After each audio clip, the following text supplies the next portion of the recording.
Hey, Steve Taylor here. Welcome to episode 37 of the Gig Life podcast. Now, if you're returning, nice to see you again. If this is your first time here, make yourself at home. Hope you enjoy. This particular episode is part 2 of the Gig Life podcast Drummers Roundtable. For those that didn't catch episode 36, that was part 1 of the Drummers Roundtable. So basically myself, Steve Marin, Yanya Boston, Dave Ferry, Dave Goodman, Jonnie Adams and Fab Omodei. We all sat in a room and we talked about drums and music and just all sorts of stuff. Had a good laugh. Had some decent discussions about predetermined topics. So go back and check that out. Otherwise, just carry on listening to this one. It's just a carry on of part 1. It was a long 3-hour session, so I thought I'd break it up into a couple of episodes.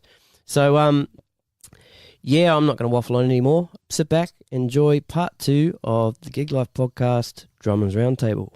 Cheers.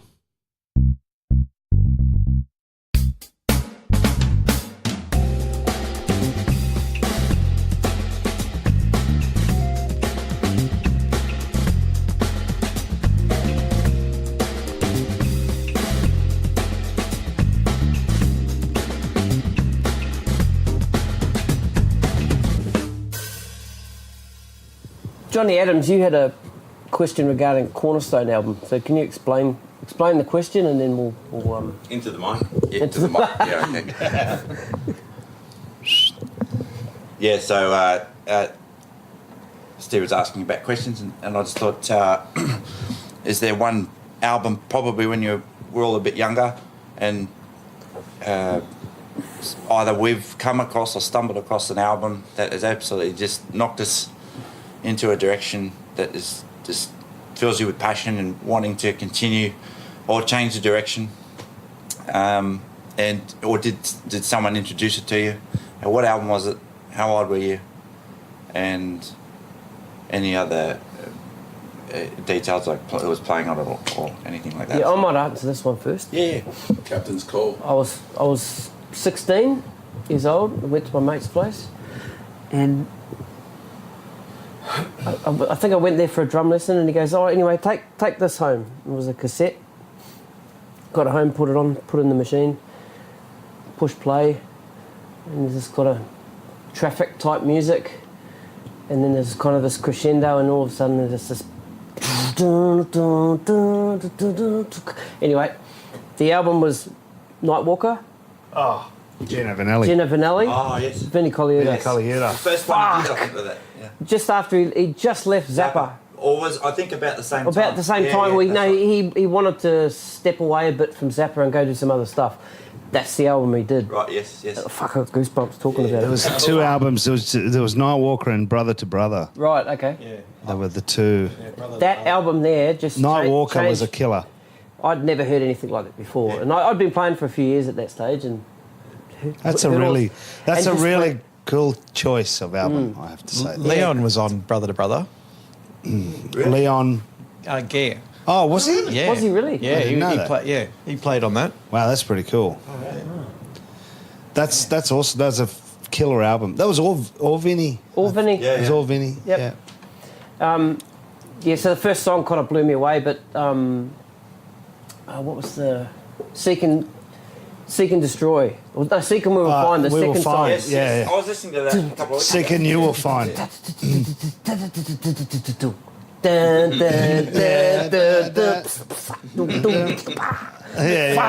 Fuck. Yeah. It was rewind. It was using the drums in the groove. Yeah. Yeah, it was mind-blowing album, that one. Still is. Next. Fab. I'll go. Fab. I'll go. Fab here.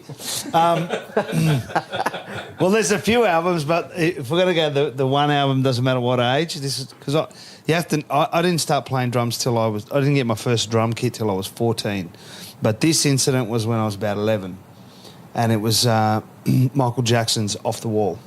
Ah. Right. It's JR, wasn't it? JR. Oh, yeah. Yeah. Unknown album, that one. Yeah. But the thing is, I didn't know anything about drums. I don't come from a musical family. There was no drums in the thing. But from the age of about 9, about 9 years old, I used to take out, had these 2 Perspex rods, and I used to take out the vinyl sleeve from the record that was in that plastic sleeve, and I'd put it on on the lounge pillows. Yeah. I'd put vinyl on and I'd play Yeah. to it because I just liked the sound of it. Yeah. But it wasn't a concept of I want to be a drummer or anything like that. But I used to go. My brother used to take me to a disco to dance, and I used to dance all the time. Yeah.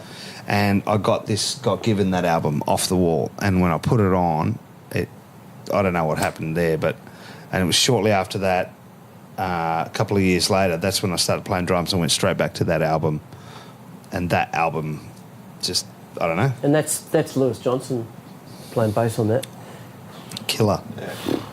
And that album helped make a lot of those players as well. Like JR said that after that album, his phone rung off the wall. Like with dates and all that sort of stuff. Oh man, it's just this, but the songs were just. Oh man, Rod Temperton.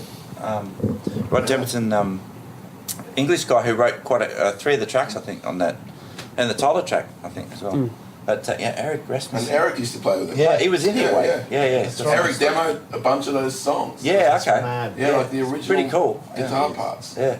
Actually, many years later, and I'm talking, maybe 2000 or something like that, I got a CD. It was like a special edition CD of Off the Wall, and it had like a demo CD with it. And what it had these extra tracks and had recordings of the demo ideas Oh, yeah. that Michael Jackson had. Yeah. And it had things like that. That. Yeah, the Working Day and Night. Yeah, the bottles. The bottles Yeah. and stuff. Oh, cool. He's got his sister singing as well. Yeah. And but you can hear they're all like almost lounge room type demos. But here's the idea, and he's got bottles with it. Sounds awesome. Yeah. Anyway, that album. And I think, that's where Quincy Jones is describing some of that stuff too, I think. Yep. It's just like how it came about. But then when I started playing, it was Toto 4 and everything else. Julie That's Benson. Yep, a yep, biggie. And Earth, Wind and Fire. Reason. Earth, Wind and Fire too. Oh, yeah. It's Harvey Mason. Yeah. Harvey Mason, is Harvey it? Mason. Yeah, right. Yeah. Yeah. Yep. Nice. Dave Goodman. I'm pretty sure that it's. I've been trying to think of the chronology, and I think it happened like this. I was already playing, and I had just got my first set of drums, I think. And, we went to Video Easy to rent some movies for the weekend. And I went to the music section, and I found. I was just looking through stuff. I was into the drums, but I had no real concept. It was cool. And Dad had a pretty good record collection, and I was familiar with, say, Genesis, So I saw Genesis live at Wembley Stadium, the Domino Tour, 1987, and I don't know, I picked it off the shelf, and I'm looking at the back, and it says, Drum Duet. I'm like, I'm going to hire this one for the weekend for $2, whatever it was. And I took that home, and the drum duet is like 3/4 of the way through the concert. And I watched the concert to get to the drum solo, but I was Chester Thompson and Phil Collins. But the whole, that band, the iconic stature of that band filling Wembley Stadium, the footage was spectacular, and to play a concert at that level, and they had just hit after hit after hit after hit, and the drumming, Chester Thompson, and then when Phil Collins got up and they actually played the duet. I was actually watching it earlier today. Really? Yeah, I watch it all the time. Yeah, I learned to play that duet as best as I could as a 1 drum set reduction. I loved it so much. But that brand of rock and roll for me is that's what really gets me going. That triggered a whole bunch of shit for me. Absolutely. It's not an album. I wish I could find the audio. Right. It's always been visual. As far as I know, it wasn't released as an audio thing. I should just record it and So you can listen to it. Yeah, but I like to see it as well. Yeah. I was actually on Saturday night. I was watching Chester and Phil Collins do a duet. It was the Phil Collins farewell tour live in Paris, and they both went for it. And then Louis Conti came out. So it was and so it's so solid. And Phil's a phenomenal rock drummer. He's a beast. Yeah. I love it so much. Yeah. He was great. If you think of rock drummer, you think of someone like him, don't you? Yeah, I do. Absolutely. I love the big, when he hits a big, like 20-inch crash cymbal, fucking hits it. I love that. Anyway, I could go on. And there's someone who played a snare drum like that, but this way. Everything was. Yeah. Setup was Concert like tones. Yeah. in front of his face, right? Oh, sorry. Except that way. This way, yeah. It's great to watch him do it too, like Yeah. the way he moves. When It's sad to hear about his back problems these days. Like he can't play anymore. Yeah, you know? that's It's right, really yeah. sad. No, he walks out on stage and he sits. Sits on a stool, That's it. right? Yeah. He sits down, does the whole gig sitting I down. missed that And recently. his And he's son- got his son his playing son, the drums. Yeah. Killing it. Killing it, yeah. Yanya. All these like great musical album references here. Everyone's dropping these like heavy musical knowledge album, and You've got if I- Summer Hits 95. It was a great year for hits. If I could turn back time. Totally took the wind out of my sail. That's good. You know what? Okay, there's two. One will rectify the whole bad credit you just gave me there. So when I was young, the two albums the two artists that I was really into, that really kind of albums which I kind of learnt backwards and learned to play drums to, I guess, was Whispering Jack, Yep. Angus Birchall. Yeah. Production. I mean, it's just, awesome. And also Midnight Oil, Diesel and Dust. Nice. I think it was Diesel and Dust album, or maybe it was the best of, but, just, they were big Australian albums. You know, do you guys all grow up in Sydney? Yes. No, I didn't. Where did you grow up? Country New South Wales. All right.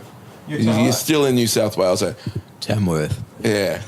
And I was- Adelaide, it really did have, and this is even really slight on Adelaide, but the lack of, I just feel like even now today, the cover scene down there, I barely like played any kind of soul music or was exposed to much of it until I moved to Sydney, and that was 12 years ago. I mean, I knew it and stuff, but it just wasn't in the music scene in Adelaide.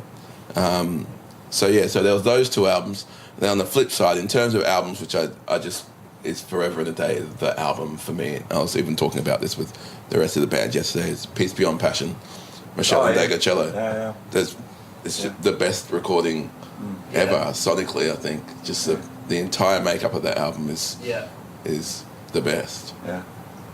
And who's playing drums on that? Don't know.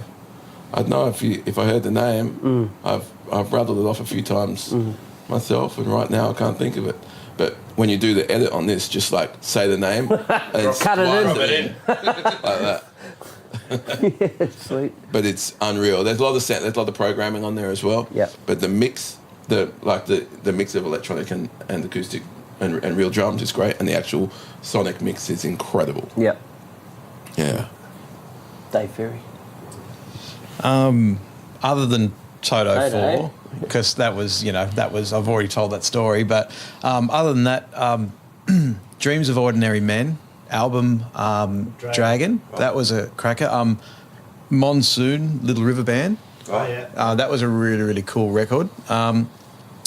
There was a movie, it was a really shit movie with Paul McCartney called Give My Regards to Broad Street.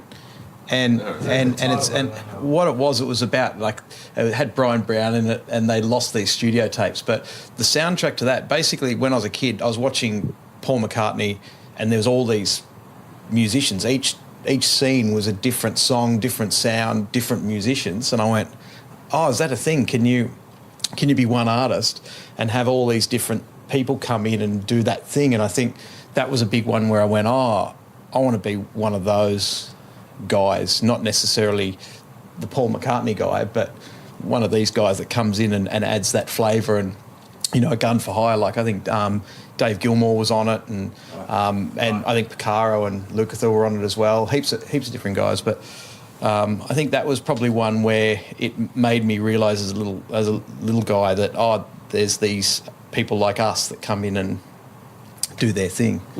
So that was probably a big one. My old man reckons that I think it's what is it? Baby Don't Speak No Evil. There's a flam right at the there's a big build up, and then there's this flam. It's actually a foot. It's a gabla. Oh my God. Gabla. Yeah, but it's a wide flam, and my old man still goes, oh, that you must listen to that so many times because every time you do that, I can hear that song. So yeah, one of those little things that you hear it in the car and you pick up. But my first album that I bought was Goanna, and I went in as a little kid, and I said, "Have you got Goanna?" And the woman looked at me and said, "No, but we have Aggro." Remember Aggro did a kids album? And I just looked, I was this buck-toothed little kid, and I said, Legend. fuck this. Yeah, so anyway. The albums. Well, cornerstone album. When I was about 6 or 7, actually probably about 5 or 6, my dad was muso, but my dad grew up doing his Chilean folkloric thing. There was this one band called Iyapu. I had a tape that my brother made. That was one live recording in Melbourne from 86, maybe 87. And another side of it was El Canto de Iyapu. So it was these 2 albums. And I literally broke that tape falling asleep to it as a 5-year-old, 6-year-old. That's awesome. They just fell asleep to it. But there was no drums on that. Drumming albums would be that one that I got from my mate just before I started drumming. The Best of Irakere. Just insane Cuban fusion shit. Who, he's the guy that gave me the tape. His brother was my first drum teacher, because as soon as I heard that, I want to play this. He's like, oh yeah, my brother can play all this shit. Like, he could teach it. Like, yeah, cool. He lived about 3 blocks away, so I used to ride my bike there and learn off him. Then I'd say probably after that, once I was kind of drumming, would be Blood Sugar Sex Magic. Oh, yeah. Yeah. What a riff. Because I just got it. I don't know, but by that time it was... Suck My Kiss. Yeah. What, it was 94 by the time I was... Yeah, suck your what? But by the time I was 14 maybe? 13, I started playing drums, and that was just what everyone was listening to at school, so I thought, shit, I better listen to it, so it'd be cool. Yep. And that was the one album that I remember when I started playing kit, and I just, it was from top to bottom. You didn't skip anything. You just played that album top to bottom, and I knew every single little thing. I think now I could probably play that album still top to bottom. Yeah. That's great. I haven't heard it top to bottom in a long time, but every single nuance of Chad's playing on that, I think I just totally got down somehow. You know the gap in between the songs too. There's no gaps. It just played. So yeah, there's 3. There was one pre-drums, one when I started in the Latin thing, and then one where they're just checking out Rock Eyes. Yeah. Nice. Cool. Did mine, Michael Jackson? Yeah, I know you did. Oh, okay. Well, actually, I started when I was 14, and when I was about 16 or 17, I did elective music. I didn't want to, but the way subjects landed at school, I ended up doing elective music when I was in year 11 and 12. So I did start doing school concerts. The school teacher, music teacher, drove me home one night because he lived not far away. So he drives us home, and he said, "Oh, do you want to go inside and let's just listen to this album?" And I went, "Okay, yeah, cool." So I went inside and he put it on. It was Robin Ford, "Talk to Your Daughter." And the track, I remember the track he played first too, it was Revelation. And this is Vinny and Jeff Porcaro on this album. Mainly Vinny, I think. But that was like, I nearly fell through the floor when I heard that. It wasn't just the drumming, it was like just songs and and Robin production Ford too. playing. Oh yeah. It was so crisp. Oh, and so that one, and if I could sneak one other one in, probably a bit after that this was a very influential album, Q's Juke Joint, the Quincy Jones one, which had JR on it. Yeah, I think right. that came out in 95, I think. So. Okay. Yeah. But Q's Juke was a biggie, but mainly Talk to Your Daughter. Yeah. Just on JR, is it true that he did the whole Rick Price album in one take? I think so. No. I text for him once. Yeah. I don't know. Yeah, I just heard. in one take. I know he did the album, but I think that's not wide of the mark actually. Yeah, and he's known for that. He doesn't want to do more than 2. Same as Ava Boral Jr. I think. Oh, yeah, okay. They say that they get the magic done in 2, and then Yeah. what's the point? Yeah. So I totally agree with that. Not that I do many of these things, but I totally agree with. I normally end up doing 10 just because I suck at the first 9. I find if you labour over it, you get and you start thinking about it more and feeling it less, and lose the magic. and you lose the magic. I mean, I think that's the same for if it's a live band situation. Yeah. Yeah, I think okay. So maybe after 10 takes, you get the perfect take, but there's something missing in that recording. Yeah. Love, I've already given you my best. you know, done. Mark Kennedy came up with. He said the way they used to. One way of doing albums, and when he's doing a lot of dates in the 70s, was they'd do a set, and they'd just do the set. They'd play it top to bottom, and then which there's be the songs on the album, and then they'd just do it again. They'd do it 3, maybe 4 times. So they'd just play 4 sets. So I've played 4 gigs. Something like that. Yeah, but the same songs, but they don't think, oh, let's try that one again before we go. And there was none of that. It was like bang, bang, bang, one after the other, and then they go back and do the same set. And, or maybe in a different order. Yeah. So. Very good. All right. I'll put a request out for Instagram, Facebook people to ask some questions of you guys. So Must have gone viral. wouldn't quite say viral, but we've got a few. So I'll start rattling. That through was them. Dave just firing off questions from his MySpace account. Eric Aranda thinks that you guys should all do a Valerie off. I will win that. That's what I said. I win that one. I had to do it on the show. We had to do it on the show the other day. Yeah, it is. The disappointing thing is it's actually a great tune. It's just that it's been flogged so hard. It's a great tune. What It works killed it- every time. What killed that one for me, we were doing the casino runs for a while, so that was about 13 months of playing that song almost every night. Right. 6 nights a week Yeah. for over a year. That'll do it. So, yeah, you play any song for that long. It'll kill you. Yeah. I'm not in that scene though, so when I get to it, I go, "This is really cool. I love this groove." I'll sit Just and have to smile. lighten up a bit. Just got to lighten up a bit. Hey. That's like superstition. Well, I'm thinking Come on, man. everyone has That's a that one classic song. So my question to everyone is, what's that song for you guys? Yeah, absolutely. Like quick. It has is to there be one song that you can't- superstition. Yeah. It's got to be that. And wow. There's got to be one. Everyone's got one. Kiss and September. Yeah. Walking on Sunshine. Whoa. It's the backwards Valerie. It totally is. Yeah, it totally is. I never thought of that. Very good. Yeah. Are we talking about songs with Dick playing? Or That's one song Right. that's just Oh, kind of done with. man, I got a few. Black and Gold I'm done with. Oh, yeah. It's a great tune. I'm just done with it. Yeah. I get it. Sex on Fire. All right. Oh, I don't mind that. I like laying into that one. I don't get to play it enough. We got a good mix here. Hey, like this. I was looking around before and going like, none of you guys have asked me to ever dep for you. But vice versa. Hey, that's not true, man. I asked you a couple of months ago. Yeah. But it was the boat shed, sorry. I think the call went like this. Hey, I've asked everyone else, but are you available? Actually, I've had that phone call. Has Me too. I had that phone call. yeah. I had that phone call for a big international artist that comes through here. I was overseas.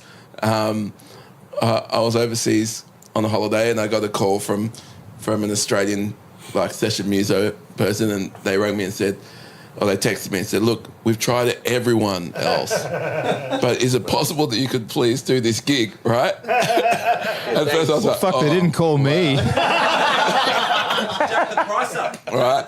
And so I went, okay, cool. I can actually do it.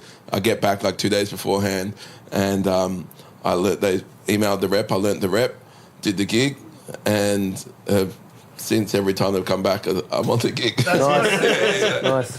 But can I, on that note, sorry to diverse No, here, that's all because good. I think that's the funniest thing when you get that phone call. I think it's just hilarious. And I did get an actual phone call once from someone. They said, "Hey, can you do this gig?" And I said, no, I'm sorry, I'm not available. And their response was, oh, Jesus, fuck. Fuck, I've tried everyone. Brendan St. Ledger tells a similar story. You reckon he's been at the bottom? I got to say, ironically, that one gig I'm talking about, and then the one rehearsal we came back and did beforehand, then went on to lead to me doing Tina's gig, doing the TV show that I'm on now, doing another big national tour with another big pop artist. One door. Truly, yeah, it is amazing how quick that can change, and it's been really good to sort of break into a scene with some different circle of crew and a lot of from Melbourne, and it's just amazing how that can happen. Hey, Are you saying that it could have happened to anyone because they tried everyone? I still want to hear Dave's like ultimate song that you just everyone's got one. Look, I feel really bad saying this. I really do. I have to say, I love all music. no, I don't.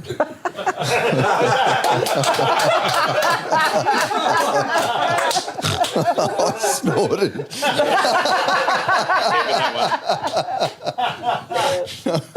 I just don't understand why in this lifetime this happened to me. What penance am I paying for some former misdeed in a past life? But I just cannot. I'm sorry. I would love to love the entire Motown catalogue. I would love to, but it's been absolutely decimated by all the crappy wedding gigs that I've done. Yeah. And every tempo is 20 beats a minute faster. Yeah. And it's probably mostly my fault.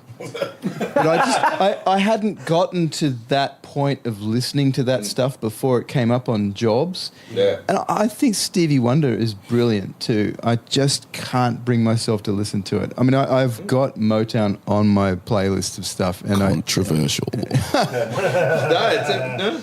I just all those songs that they come up, and they've all been ruined by all the gigs. I only came across those songs on gigs because I just didn't grow up listening to that stuff or even playing that stuff, or my parents never heard it, my older brother never heard it. But I do go and listen to it, and I listen to the recording, and I think this is brilliant. Yeah, same. I love it, but I can't listen to it because it just reminds me of these crappy working. I get it, man. Or not complaining about the work. No. But from former times in my career. Yeah.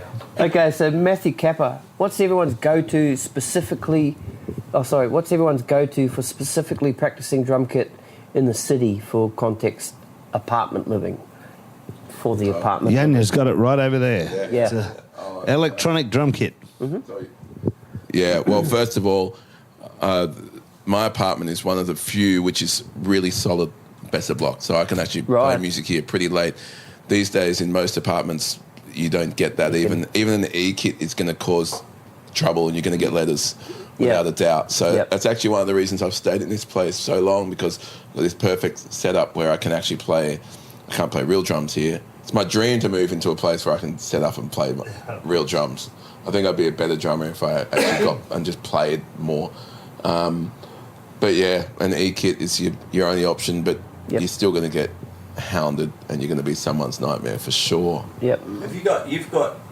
Are you above the basement car park? That might help too, is it? I am, and I do think, I'm on the ground level, so I haven't got anyone beneath me. So I think that makes a huge difference. Solid walls, solid concrete walls, huge difference. And I think for people that don't have access, that can't even do that, it's got to be super tough and costly to go and set, and takes a lot of energy to go and go. I'm just going to go and jam for a while, so I'm going to take my kit, I'm going to book a room, I'm going to go and play or a horrible sounding room. And Yeah. Cool. That's my answer. I think that's would be a universal answer, wouldn't it? Yes. Do we agree? I don't think we could sort of answer. Well, actually, just one thing. The Dennis Chambers idea of the pillow. The pillow, Actually, not a bad thing to do, even if you don't need to keep it down. But I've done a little bit of it. I've been living in an apartment, it's not much rebound, which I think is good. That's the But, idea, I think, isn't it? as long as you don't overdo it. But you've got to feel real drums though too. That's the thing. Yeah. You've got to play on them.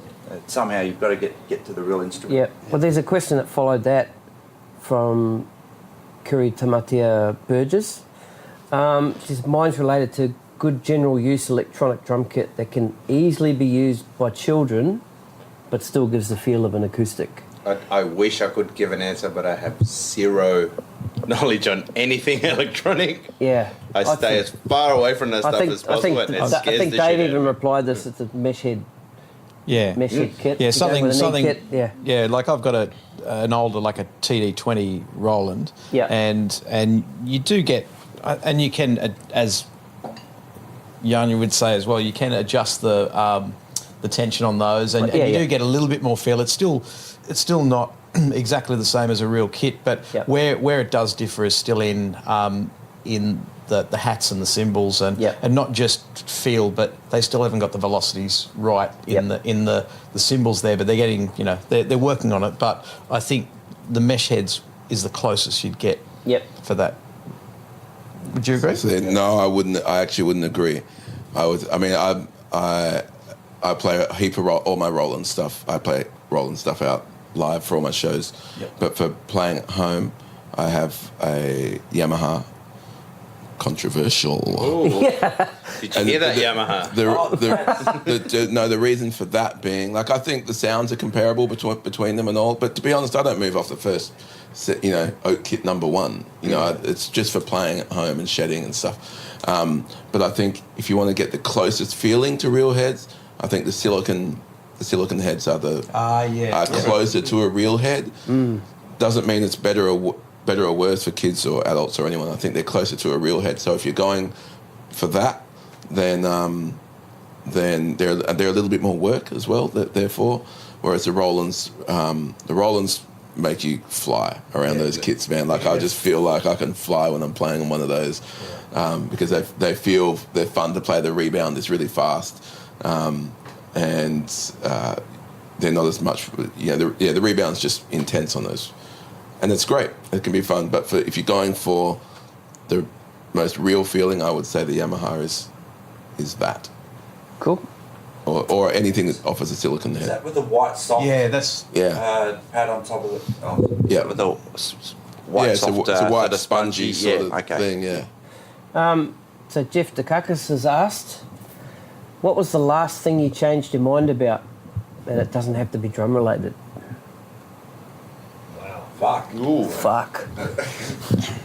I was going to go to Chat Thai tonight, but I'm so hungry. I think I'm going to go the closer option. Changed my mind. I'm going to 24-hour chicken burger. Yeah. That sounds good. Mine is, I was going to buy another pod mic today like that, but then I changed my mind and decided to come here with this lav mic, and fucking regretting it big time because this sounds like shit. But anyway, there you go, Jeff. On what level? A little thing? Anything. Okay. Just That's what makes it difficult. Yeah. Whatever. What was the last thing you changed your mind about? Going to the gym. I was going to go today. Yep. I changed my mind. There you go. I've got. I'll this, eat something instead. I've got this LP Tim Barley stand. It's really tall, and I just went to see Lewis at Sleishman. I said, "Can you cut this thing down?" He's like, "Man, like they're so well built. I don't want to stuff it up." I'm like, you know what? Leave it high. I'll sit a bit higher. Yep. Cut it down. Yeah, really cut it, man. easy. I'm too short. I need shit down here. It's really easy. I've cut heaps of my stands. Yeah, but those LP ones are like they're just like welded at every point, and I mean they cop really heavy drums on them. He's looking at it going, man, it's like it'll be cool, but I'm just not entirely sure. After we finish, I'll show you how to do it. Cut it from the bottom. It's from the bottom. LP, if you're listening, Yanya said you got to give me a short stand. He's got the hookup apparently. So, thanks, guys. Is that DW now? I got no idea who's doing what. Yeah. I just need a short stand. Thank you. Dave Goodman. Dave Goodman. I don't know. I imagine Jeff, like, I changed my mind recently that I know anything at all about music. I don't know anything. I for a long time I thought I knew a thing or two about the drums and about music, and it really occurred to me recently. This is I changed my mind about the underpants I was going to wear this morning, but this is a different scale. So yeah, it just occurred to me recently. There's really very little that I know and can do when it comes to music, and that's a big change of mind for me. Mm-hmm. Yeah. Very good. Dave Ferry. I change my mind all the time. You have a certain way of looking at things, and then more information presents itself. So, you then have a different way of looking at the situation. Something specific? When we went down to get beer in the break, I had my heart set on VB, and because hey, you know what? Just settle down, guys. Why? Why? Well, I'm from Oberon. I'm Oberon. An Oberon boy needs a good Italian beer. and the best And the best Italian beer is Peroni. Yeah, so I'm standing next to these guys. Buongiorno. And I thought, what beer should we get? And I was about to say VB, and I just looked at the And he looked at audience. me and said, Yeah. "Oh shit, he's a wog. Yeah, We'll get Peronis." yeah. I thought, do I go with my Obronese heritage or? So that's me changing my mind, but I still feel like I made the wrong choice. I think I owe you an apology because I might have made it for you. Yeah, John. You did a little bit, but I think you were being tolerant. Actually, this segues into, because the only thing I can think of is it segues into what Dave was talking about, and I've had 2 Peronis tonight. I was going to have a third, but I think I'll only have 2. Two, it's not too late. So, It's not too late. now I've got to be disciplined because I've said it. So, Right. but that just dovetails where Dave's coming from. But Most recent. Thanks, just mate. hopefully that can. So Jeff the theme. Dukakis, we hope we answered I think it was a great question. Let's I'm be glad you asked it. Let's be. Yeah. Okay. Now, Josu V Music. Hoseway. Is that how you say it? That's Hoseway. Oh, Hoseway, yeah. Hoseway, okay. I like Josu.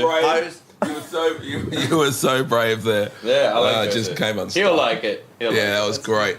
Oh, pronouncing his name. Hoseway. Yeah. Okay, what's some lost gear or I forgot my snare stories? He's a guitarist. Oh, hold on. Yeah, I got a great one. We've I all rocked got up- one of these, I'm sure. I rocked up to a wedding gig without the bass drum beater. So I had to put the kick drum mic on my floor tom with a towel on it and play a 4-set, 4 on the floor kind of wedding gig Yes. with a floor tom Yep. as my kick drum, trying to sing BVs. That was pathetic. I'm glad no one got to hear it. Fab. Oh, well, I've not had to. Well, I've forgotten the cymbals at a gig. Yep. And we were on in 45 minutes. This was in the 90s. I'll just rephrase that. I'll just make that mention because I drove like a maniac to get home To get your 12 cymbals. to get my cymbals, right? Now, we were on in 45 minutes. My house was 40 minutes drive from this venue. The guitarist at the time had a Cordia Turbo. There's Cordia Turbo. Yep. The cops had them for a while. Yep. And he said, "Here, man, take my car." And I was like early 20s, dude, like not very responsible at all. I got home and back in 50 minutes with my cymbals. Yeah. Well done. But I made it. Yeah. And 2 weeks ago, believe it or not, very first time ever, I turned up to a gig and I forgot to get the top of my stool. The stool top was at home. Fab also Fun gig. forgot to take his drums home one night. Yeah. That's right. There's a common thread here, mate. Yeah. Yeah. I haven't got any exciting stories. I've lent my kit to someone and then taken it out to a gig to realise that they've forgotten to put the snare stand back in the case. Oh, no. That sucked. That's terrible. Yeah. And yeah. Just terrible. Yep. Yeah. Yeah, for me, my first paid gig was Portland Deb Ball. So that's like out the back of Lithgow. I was about 13 or 14, and it was a black tie thing. And Mum had ironed my shirt, and everything was looking good. I had all my drums tuned. It was going to be great. And it was a reasonably hot day, so we lugged in shorts, and I realised 5 minutes before we went on I'd forgot my pants. So I had white shirt, black tie, and these like real sort of Hawaiian shorts sitting up there. Yes. Well, and it was, away with that. That's good. and it was fantastic. You picked up that night, didn't you? I've played in For shorts ever sure. since. That's been my thing. That ball. Yeah. I had one last year where I played. This just sounds wanky from the get-go, but I was lucky enough to play at O2 Arena in London, right, the big one, and I'd forgotten my shoes for the gig. It was summer over there. I was just wearing thongs. Now I don't care. I'm happy to play in thongs anywhere. I don't mind. I did cop a couple of filthies from the artists. Like, so where are your shoes? I'm going to wear thongs. I'm just what I always wear. Doesn't matter. No one's looking at me, And but I copped a few dirties, but I was pretty proud of it. Still proud of to play there in thongs. Yeah, it's a good work. Oh yeah, I got a pretty good one. When people they say, "Oh, can I give you a hand packing up or loading the car or whatever?" That's always when gear goes wrong, right? So there was something out of sequence with the gear situation. You're an automatic pilot when you do it yourself. Well, I'm blaming other people for it. I'm pretty sure it was my problem though. So I'm driving to a wedding gig in Bowral.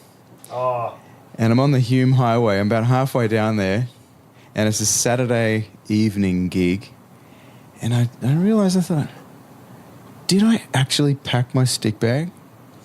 I don't think I did. And I pulled over, and stopped there and checked the car. Yeah, I didn't pack my stick bag. Oh my God. So, and I'm driving to Bowral, and I'm going through my phone contact list of everyone I know down there, the Waples brothers and Fabian Heavier used to live down there. No one was answering their phones. And I'm like, oh my God. I'm driving into Bowral on a Saturday afternoon for like a 6 o'clock wedding gig. What am I going to do? So I went, the only place that was open too was Woolworths. And I didn't have a spare bag of sticks in my car, which I do now, by the way. Yeah. I never had to use them, but I do have them. And so I'm walking, and I thought, well, I'll just get a couple of brooms and break them in half and use big pieces of dowel. That's all I could think of. But I'm walking, they didn't have wooden handled brooms. They were all like plastic and metal. Yeah, it wasn't wood. So, okay, there goes that idea. I'm like, shit, walking along the aisle, and I found the wooden spoons section. So, and I'm pretty pathetic lateral thinker. So they came in packs of 3, small, medium, and long handle, short, medium, and long. So I thought, well, I'll just buy 2 bags and use the long handle, and I'll hold the spoons in my hands. So I got to the gig. It's a 5-hour wedding gig, man, with the disco songs at the end. Why didn't I buy 10 packs of these things? So I start with the long handle. I've got the spoons in my hand, and they sound like pus on the drums. And they do not sound like drumsticks. They're all very thin, no tip. Wow. So I'm playing. The bass player looks over at me just after the first tune, and he goes, "Hey man, is everything okay?" Shh! Don't tell anyone. Don't. Yeah, I left my sticks at home. 5 hours. So probably halfway through that set, the first long handle breaks. And I'm like, oh man. So I put the ride cymbal, the long one in my ride cymbal hand. I'm playing with the medium one in my left now. I'm playing a bit lighter. So, by the time we're really hitting it, 4 sets later, I'm on the short handled wooden spoon. Valerie. And I think it was like right at the very end, the last one actually broke. The band leader, to his credit, didn't say a word to me about it. I'm like, I didn't say it. I didn't draw attention to myself. Anyone who had any pair of ears... Have you ever worked with them again? I don't know. Well, he lives overseas now, so... I don't know. That's If there's fantastic. Your musical tab would be half a teaspoon of. anyway, there was a pathetic. That's a night great that- story, dude. That's actually a really cool story. Here's one for the team.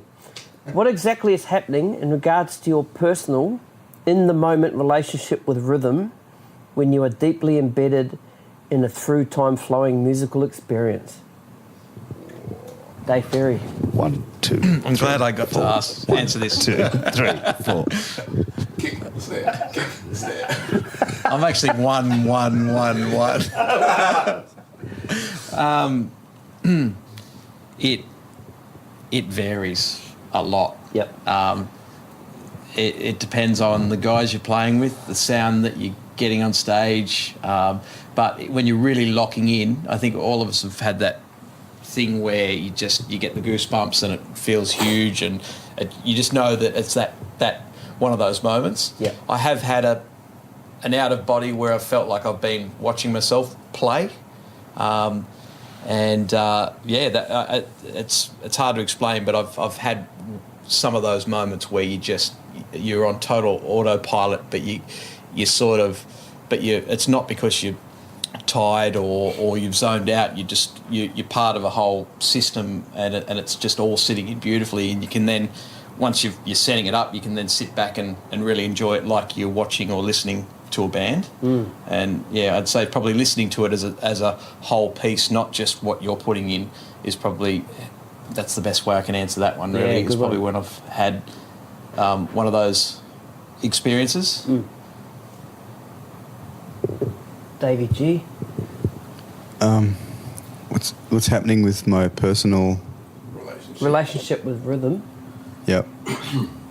when you're in a deeply embedded in through time flowing musical experience? Right. I think that what's happening is there's connection, in all the different parts. Like for me, my musical mind delivers a sound. God knows where that comes from. I believe the word is audiation. It's like the oral equivalent of visualization. Like the sounds, they come, and then they somehow connect instantly with the limbs, and then the limbs connect with the drums, and then the drums connect with the ear holes, which connect with the receptive mind. And so I think, and the audience, it's only happened probably on less than a handful of occasions in my whole life, but I know when it's happened, it has happened, where there's just this oneness in the room. It's incredible. And the audience really responds. I find there's this incredible energy that comes back. And there's no space between me and the music. And so what I'm aware of at that time is just really deeply listening and hearing stuff. And I'm aware of my breathing too.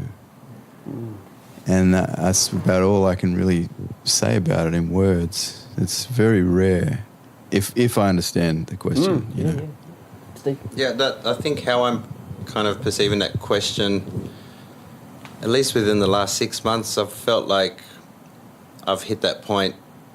I can hit that point in certain different parts. Say, if I'm sitting on a show where you're really working night after night after night of just nailing that, and you can kind of push yourself into that point where, 3 months into a show, you're sitting there and the band's just cooking. We're doing this all the time. Everything's sounding good. Everything's feeling really good. You've worked your way into almost being that data entry. We're doing this so repetitively. It feels really good now.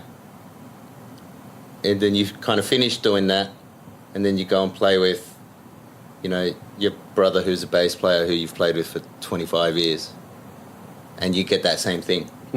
I think there's, I can personally find it in kind of different aspects of what you're doing, either that side of really pushing and digging hard and finding that same spot, but I find that you can get there doing different things.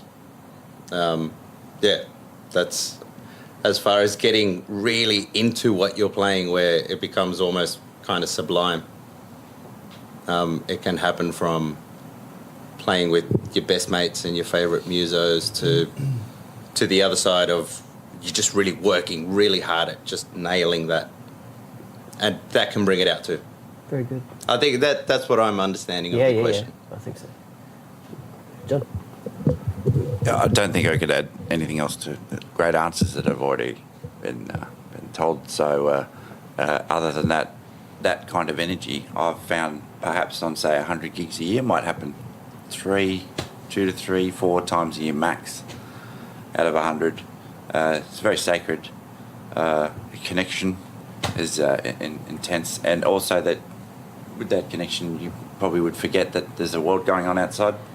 There's just absolutely nothing else but this flood of emotion towards the sounds that are coming out, and it feels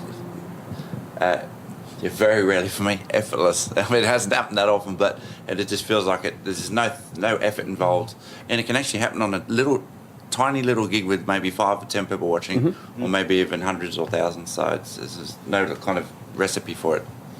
That's why I think it's sacred. Yep. As Jonnie said, I think everyone's pretty much touched on everything, especially I relate a lot to what Steve was saying. I think, I guess, and without being too holistic, there is a spiritual experience with it. It's because it's such a connection to what you're doing at the time.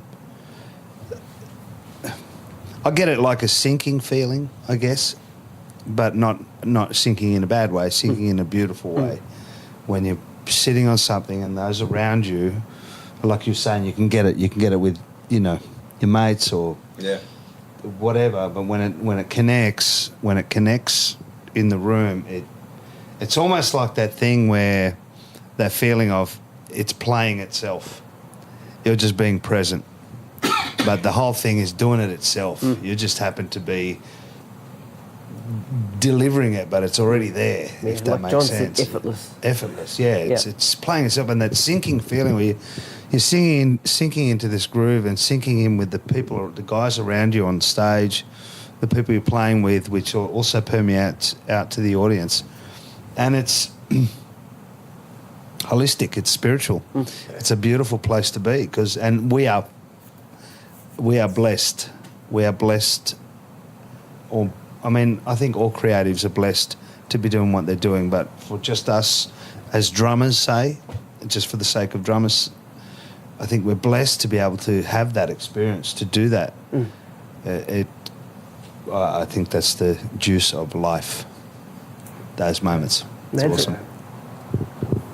I can only really reiterate what everyone said. It's been interesting listening to everyone's same take on the same thing. Yeah, really. that's a hard one to end on.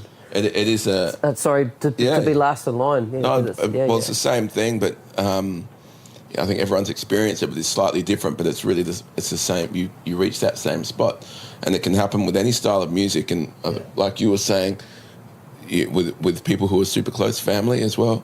So I can give 3 examples where for me I can get to that point, or I've got to that point on a regular basis. I was really lucky enough to do a really big tour last year in stadiums all through Europe. It was amazing. It was an amazing thing which came up with only a few days' notice, and we got to play the full houses, and we did 22 shows. So after blowing off the nerves of the first couple of shows, getting all the tech right and all that kind of stuff, and really being able to be present in where we were, and to enjoy that and be grateful for the experience we were having while playing music.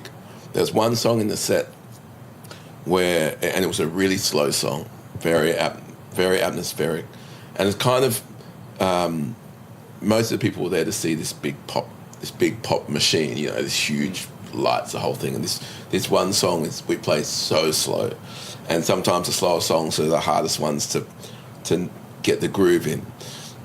And everyone, and we're playing a lot of non-English speaking countries as well, but everyone would always do the phone lighter thing at this point. And that is it's a bit of a cliche, but it's an amazing thing to see if you're in the audience, but as a band, to see that in front of you night after night. And it would get to this point in this song on the guitar solo, shout out to Mark Malouf, who was playing guitar, which would just transport all of us onto this other plane. Like after maybe the third or fourth night, we'd hit this song, and I personally, and we all spoke about it, would just transport us, like eyes closed, head straight up, and you're completely present in the moment. And it could be that you're in front of 20,000 people. It could be that you're just present in yourself in that moment. But it was incredible, and it was a moment we'd hit every time. And funnily enough, we rehearsed with this artist Joy. Her name's Joy, and we rehearsed with her today, and we haven't played this year together at all, and we hit that same point in the song, and instantly I was straight back there. Awesome. It was amazing. And also, I'm lucky enough, you guys all know Daryl Beaton, incredible musician, and his band, which is made up primarily the Martinez family. And as Steve was saying, I've watched that family over my time in Sydney and been fortunate to share the stage with them. And my role in that band is different. I'm playing like samples and electronic percussion. And so I'm generally get to sit over the top of like Kevin Mendoza on kit or Buddy Ciolo, who's playing, both great drummers. But when that band reaches a point of cooking, it's like cooking, it's just all of a sudden it slips into a thing and everyone is there. Everyone's playing their tiny little part in the groove, but it's working as one, and we can just sit on it for ages, and it's an awesome feeling. It's awesome. And for me though, quite often I'm transported by singers, and if I believe in what they're singing, or if I feel what they're singing, that can get me to that point. Yeah. Very good. Yeah. All right, last one. This one's from Tubby Wadsworth. The Tub Star. Yeah, and it's an education-based question. So, do any of you feel there is a significant change in the standard of drum education as a whole? I.e., are there as many great all-round players coming through the ranks between the ages of 14 and 23? It's just different. I might just start on this one before I lose my train of thought. Yeah. I think with the day and age of technology and things like YouTube, and to be able to be exposed to so many other things, I think a lot of people aren't physically out there looking for educators or teachers. I just came around the YouTube, a little bit pre-YouTube internet vibe. So you learnt from the person that showed you, or from what you could hear, or a video, or you didn't have the endless info of being able to. It's one thing looking at something, hearing something, learning it, but it's a whole other thing being taught by someone. And I think we've got like a monstrous educator amongst us who can probably take that even further. But for me... Thanks, Steve. I'd like to know. Sorry. That's my thing. I don't know. There's so much info out there now, and you can learn things, but to be taught something by someone who can really nurture that, I think that's that's a good question. Yeah. I dig that one. Dave Goodman, I think you'd be... We're all looking at Dave. Yeah, right. What are you all staring at? Excuse me, Mr. Goodman. We have a question, sir. It's like two-pronged, isn't it? It's like, Yeah. what do I feel about the quality of... Yeah, do you want me to read it again? Please. Yep. Do you feel there's a significant change in the standard of drum education as a whole? I.e., are there as many great all-round players coming through the ranks between the ages of 14 to 23? I have no idea. I simply just don't. That's... on a whole, and those ages, it's different for everyone. I mean, like... Yep.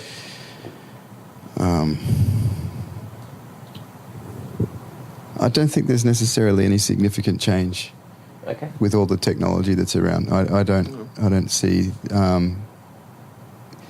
people are exposed to what they're exposed to in the household and at school and in the mass media. People have been exposed to those things for as long as I've been aware. Mass media has more insidious ways of getting into infiltrating the minds of young people these days, so they're a little bit more maybe open to suggestion from mass media, which may or may not be beneficial. I don't know, but I'd like to think that actually it's improved. I mean, you see, you were saying before, like all the Insta drummers. Yep. You know, there are these unbelievable young players who play the drums fast, I guess. Sure. But I don't know. We're talking about music here, and music is an entirely different animal to that. I just feel a little bit out of my depth trying to answer this question. I really don't have an answer. Mm-hmm. I'd like to think that I do, but I don't. Yanya. I think, like on what Steve was saying, for me, I think there's no doubt that with the advent of the internet, the accessibility of YouTube, we are now exposed to whatever we want to be exposed to. What it means is that you can seek out anything instantly, right? For me, in terms of, say, gospel drumming, which is a big thing, not a big thing that I do, but it's a big thing that I like. I like what it can do and how it's played. I like the aggression. I like the kind of aggression in the approach to some of the things. Not aggression like, you know, death metal music, but you know. I know what you're saying. Yeah. I wasn't exposed to that at all until I was over in the States. I had a night off on tour and I ended up, ironically, at a Jill Scott concert, who I'd heard of, knew nothing about. But I saw it and had my mind blown, and it totally like tipped my entire kind of consciousness about drumming on an axis. I was like, wow, what an approach to be so loud, so to speak, at the back, like to be encouraged to stand out and to make noise and to, you know, in terms of what I'd sort of grown up with, at least, you know, it was a really different thing. And I think that, and I feel like I've witnessed that a lot of young kids now can access that. And here in Australia, for instance, where a gospel music scene isn't, you know, it doesn't really exist, not like it does in the States. I think through the access of YouTube and the internet, it's now building a scene like that. And there's now young kids who can play that legitimately, can understand it and play it legitimately. And although they may not have learned from that video, they were exposed to it through those videos and can then seek out teachers, educators who are versed in that area and can, you know, can do the same with Latin, they can do the same with everything. So I think that I would say without a doubt that people now have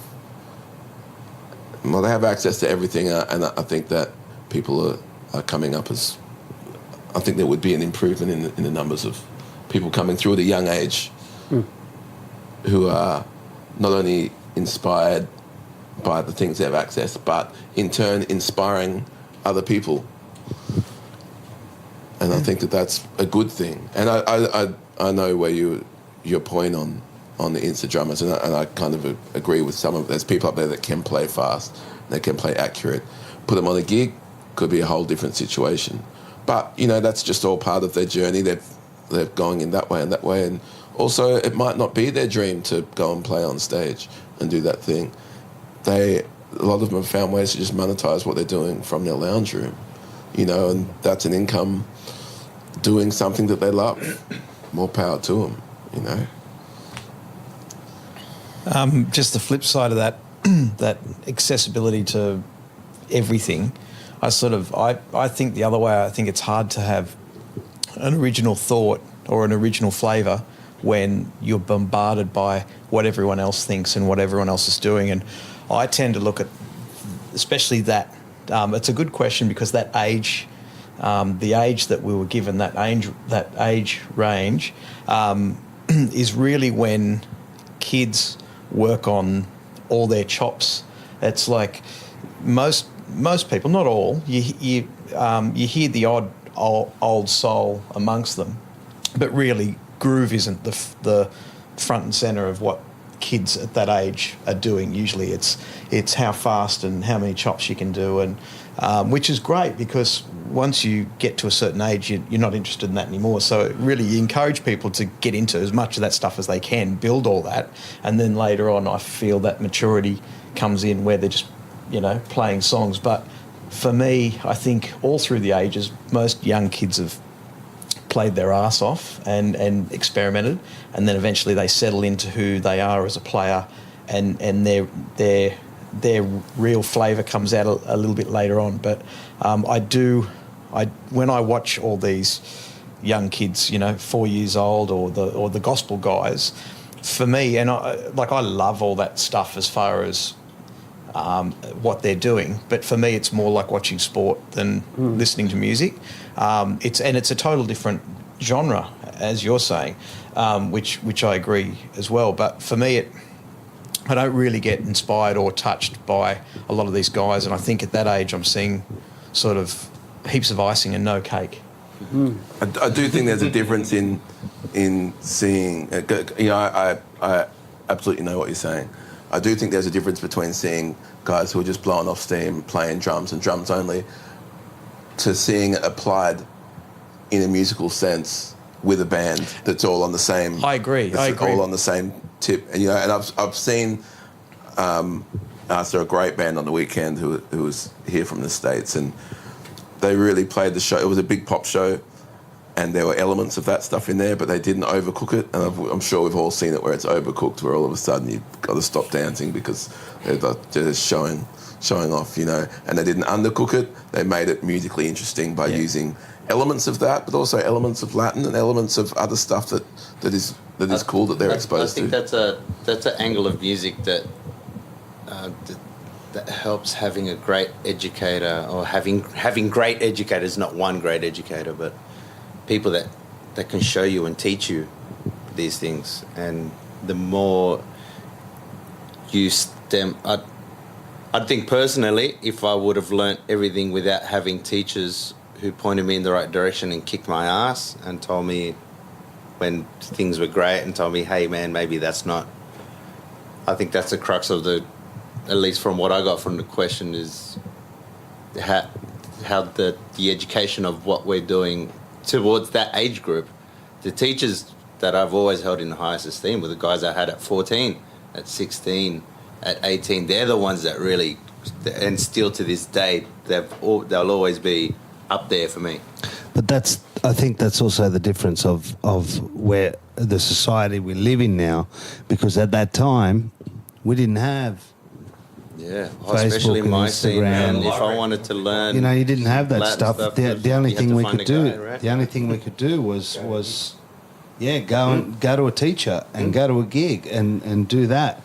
And you're right in the sense that I guess back then, however, whenever you want to say back then is, but pre social media and YouTube and all that,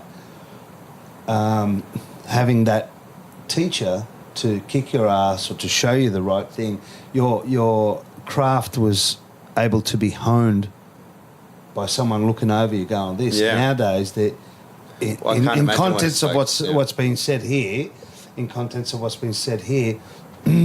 imagine young kids are going onto YouTube and stuff and looking at this guy and going, wow, I'll try and copy it, and potentially, if we're going to get technical, potentially developing unhealthy habits, or I don't know, not having a teacher stand over to you to correct you.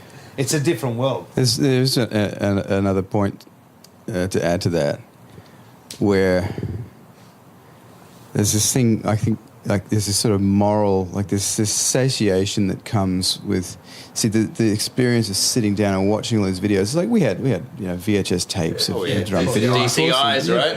DCIs. Sitting down and watching him didn't make you a better drummer. You had to apply. And going on a YouTube binge doesn't make you a better drummer. It just adds you become more of a statistic for YouTube's algorithms. Practicing and listening to the advice of a good teacher will make you a good drummer.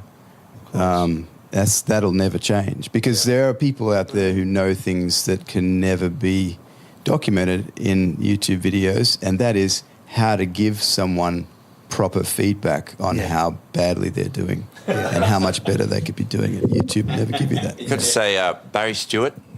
Beautiful Barry Rest Stewart. in peace, bless his soul. One thing I remember hearing on social media a few years ago was when you'd said that Barry had passed away, and it was a very sad moment. And I went to his house for some lessons, and it was he didn't give you the answers if you asked a question. He'd force you to come up with something, pulling a sound of the instrument or whatever it might be. But I think one of the biggest educational elements of playing is actually doing gigs. And I think one thing we've said a lot about actually what there's undoubted increase in material availability, but the gigs, the amount of gigs that you can do and learn your craft on the gig, that has definitely, I think we could all agree and say that has dropped off. Yes. Or the opportunities probably aren't there.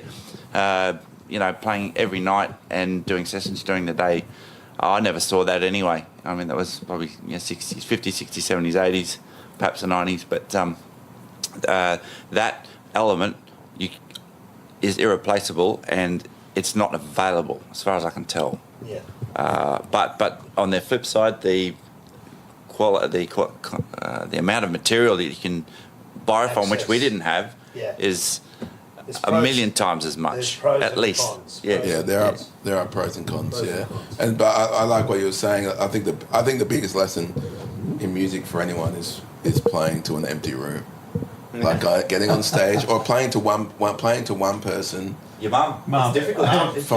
Finding a way to. It's hard.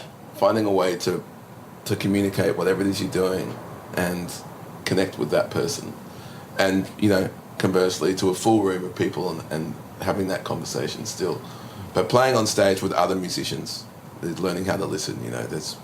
I've seen super educated drummers who have done all the lessons and can do all the things, get on gigs and not sound amazing when they can do amazing things. Yeah. It's interesting. I know Tubby fairly well, and it's interesting that he did put the parameter of the age group in there. That is significant, 14 to 22. There's only so many live gigs you could probably do as a 14 to 18-year-old. The school big band. So, one regret I would have, if I could just finish, one biggest regret I probably had from any playing career or hobby, whatever, is if I could go back and do it again, and I think I said this to you, I would have a teacher all the time. Yeah. If it's in a coach environment, which I sort of had with Mellon in the final years, but I had a good teacher to kick me off in some really good direction first 2 years, and then I went by myself for about 4 or 5 years, and then had one-off lessons, Barry Stewart, for other people. But if I'd had my time again, I would have had proper solid lessons with as many pros as I could, as often as I could, and I would never have stopped it. If I'd have gone back and do it again, I would have changed that, definitely. Yeah, I agree with that. Yeah. I wish I had lessons. Really? I wish I had lessons. For sure. Well, my friends, the time has come. The time has come. I'm not going to sing. No, we don't want Fab singing either. So. Dave Ferry, Dave Goodman, Steve Marin, Johnny Adams, Fab Omodei, Yanya Boston. Thank you so much, guys. This has been awesome. Yeah, bloody Thanks good, so man. much, Steve. Well done, Steve. Thank you, Steve. Thank you, Steve. Thanks, mate. Thank you. Yeah, thank you, Yanya, thank for you, the Yanya, place. for the house. Yeah. Hope we can do this all again real soon. That'd be great. Cheers, guys. Thanks so much. Thanks, Steve. All right, later, mate. Thank you. Boys.